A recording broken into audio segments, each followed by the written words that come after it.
Шакуючыя падрабязнасці дзвюх жудасных гісторый, новы праект Рамана Пратасевіча, а таксама госці Лукашэнкі, якіх ён заклікае не баяцца. Вітаем, сябры! Гэта наша Ніва, і зараз мы ўсё вам раскажам.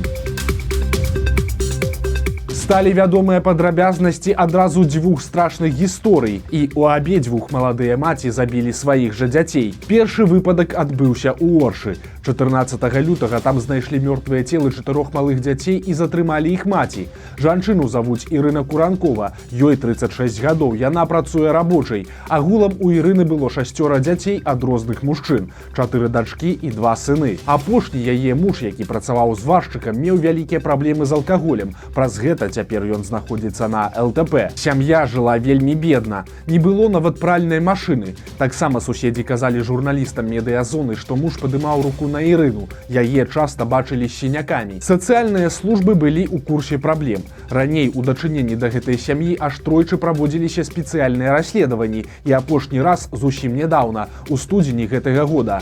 Па яго выніках было прызнана, што ўсе 6 дзяцей знаходзяцца ў сацыяльна небяспечным становішчы, бо ў доме нярэдка не было ежы для малых, а бацькі ігнаравалі рэкамендацыі як сацработнікаў, так і медыкаў. Цяпер органы сацапекі збіраліся забраць дзяцей з сям'і. Далей здарылася страшнае. Калі пра гэта даведалася Ірына, то вырашыла, што аддаваць малых не будзе, а лепш іх заб'е. Яна задушыла 4 дзяцей узростам ад года і да 8. Пасля спрабавала здзейсніць самагубства, але няўдала. Дзяцей знайшла іх бабуля. Яна не змагла дазваніцца да сям'і, таму прыйшла і адкрыла дзверы сваім ключом. У кватэры яна ўбачыла 4 мёртвых дзяцей, якія ляжалі радком, і іх маці ў крыві. Цяпер Куранкова знаходзіцца пад вартай. На яе завялі крыміналку за забойства. Максімальнае пакаранне, якое ёй пагражае, гэта 25 гадоў калоніі, бо ў Беларусі закон забараняе прысуджаць жанчынам расстрэл ці пажыццёвае зняволенне. Лёс дваіх старэйшых дзяцей жанчыны пакуль застаецца невядомым. Другая гісторыя адбылася пад Мінскам, прычым абставіны былі зусім іншымі, але вынік такім жа жудасным. 35гадовая жанчына працавала ў сталіцы медыкам і жыла звычайным жыццём. Мела мужа, дачку, падлетка, карацей, сям'я як сям'я. Але яна выпадкова зацяжарыла зноў. Разам з мужам яны вырашылі, што больш дзяцей не хочуць і трэба перарваць цяжарнасць. Але на ранніх тэрмінах зрабіць гэта не атрымалася, і чаму дакладна не зразумела. А далей было ўжо позна.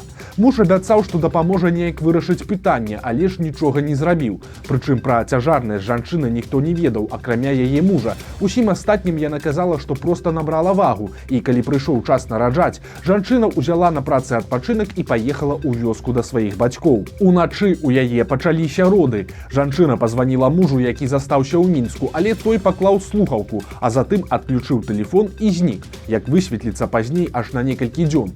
У выніку жанчына ціха нарадзіла сама, у тым жа пакоі, дзе спала яе старэйшая дачка, якая нават не прачнулася.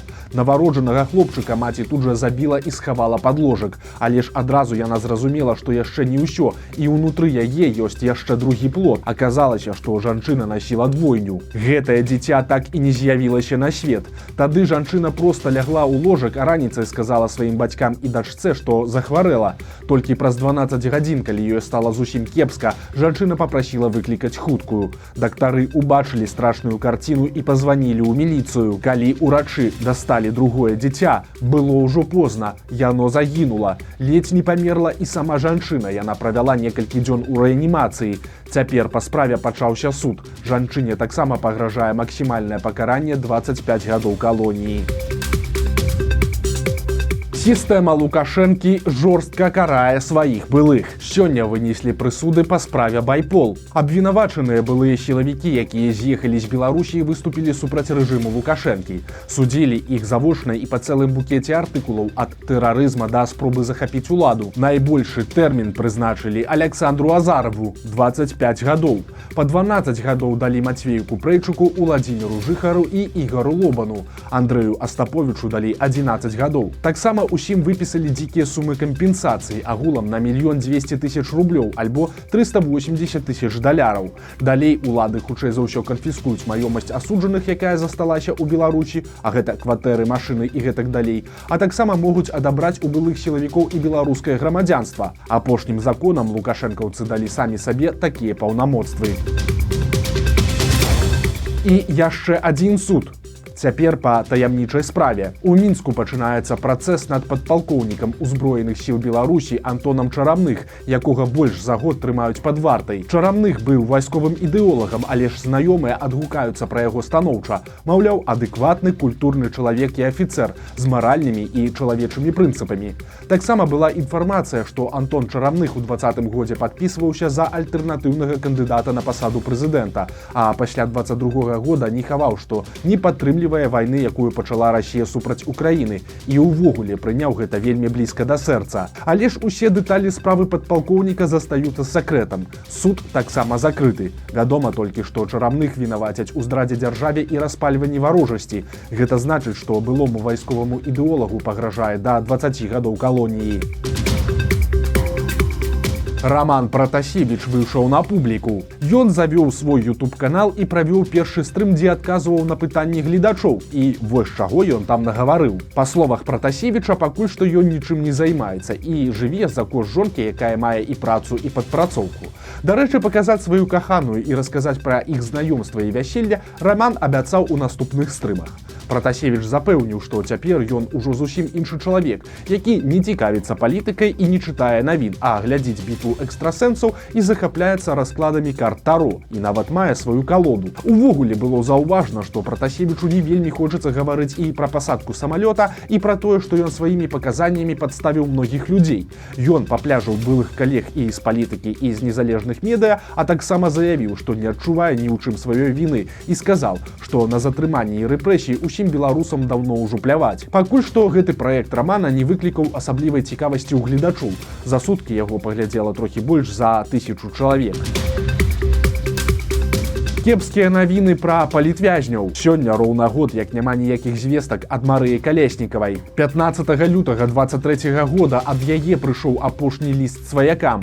У якім стане зараз знаходзіцца Калеснікава і што з ёй ніхто не ведае. На вялікі жаль, яе сітуацыя не унікальная. Больш за год няма ніякай інфармацыі пра асуджанага на 14 гадоў Міколу Статкевіча, а з красавіка няма канкрэтыкі і пра Віктара Бабарыку. Агулам дзясяткі палітвязняў трапілі ў інфармацыйны вакуум.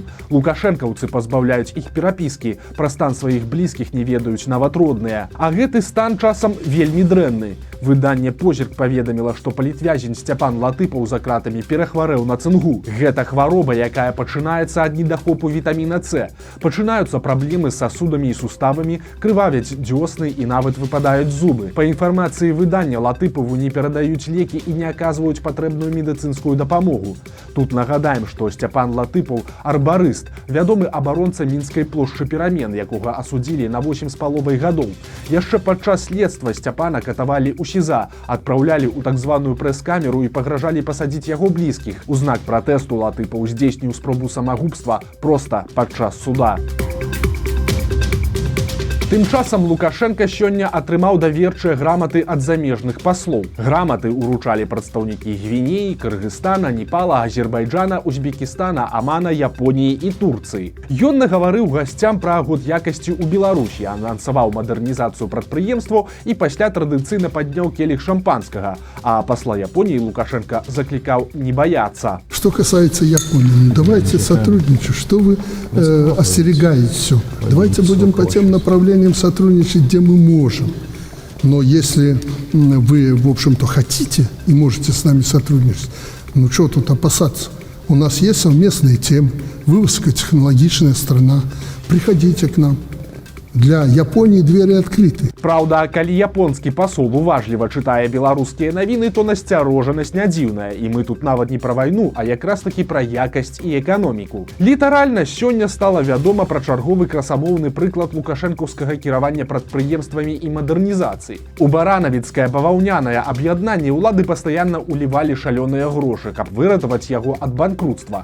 Прыязджаў туды і сам Лукашенка, супакойваючы работнікаў, але за 30 гадоў прадпрыемства так і не змагло стаць канкурэнтназдольным, і цяпер яго проста аддалі аршанскаму льнакамбінату з кароткім каментаром. Цытата: «Сітуацыя няпростая». Але ж не ва ўсіх у Беларусі ўсё кепска. Маладая настаўніца запісала ролік пра сваю зарплату і парвала соцсеткі. Паглядзіце і вы.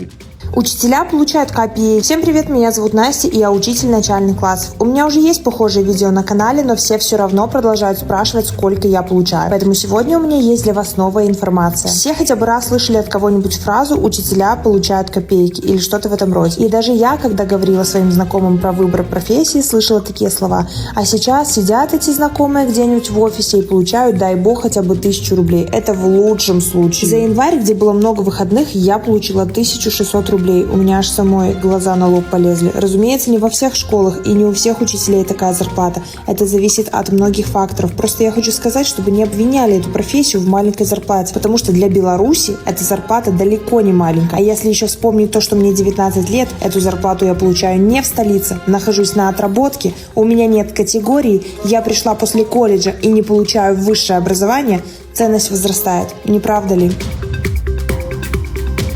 Мутная гісторыя.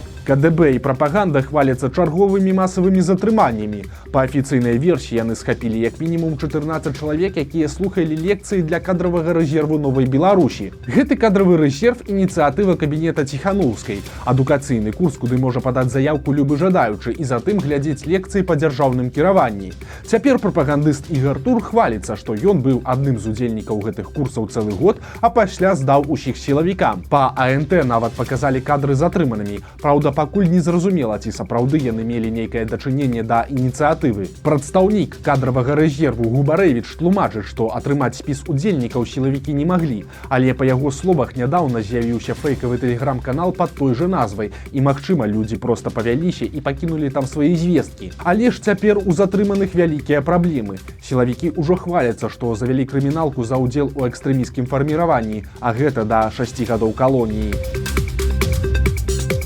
Нешта незразумелае адбываецца ў Лельчыцкім раёне, цэнтр якога знаходзіцца ўсяго за 10 кіламетраў ад мяжы з Украінай. Улады ўвялі там рэжым контртэрарыстычнай аперацыі. На месца прыбілі 3 верталёты з Мінска. Мясцовыя чыноўнікі заяўляюць, што гэта проста вучэнні. Праўда, калі гэта сапраўдная контртэрарыстычная аперацыя, то выканкам нічога ведаць і не будзе, бо за такое адказвае КДБ, якое бярэ поўны кантроль над зонай аперацыі. І ў такім выпадку спецслужбам дазволена ўсё – даглядаць і затрымліваць грамадзян і іх транспарт, уламлівацца ў любыя памяшканні і адбіраць мабільнікі. Праўда, гэта цяпер дазволена любым сілавікам і без усякіх там контртэрарыстычных аперацый. Карацей, будзем сачыць за сітуацыяй. Беларуская Венецыя, ну альбо Лунінецыя. У Беларусі пацяплела і пачалі разлівацца рэкі. У Лунініцкім раёне вада ўжо стаіць на ганку дамоў. Таксама паціху выходзяць з берагоў Прыпяць, Нёман, Шара і іншыя рэкі. Так што ў найбліжэйшы час многім жыхарам рэгіёнаў будзе мокра. Вось такія навіны чацвярга. Подписывайтесь на канал, ставьте лайки альбо дизлайки и выказывайте заўвагі ў каментарах. И, конечно, читайте нашу Ниву, глядите нашу Ниву и любите Беларусь. Сустрэнемся завтра.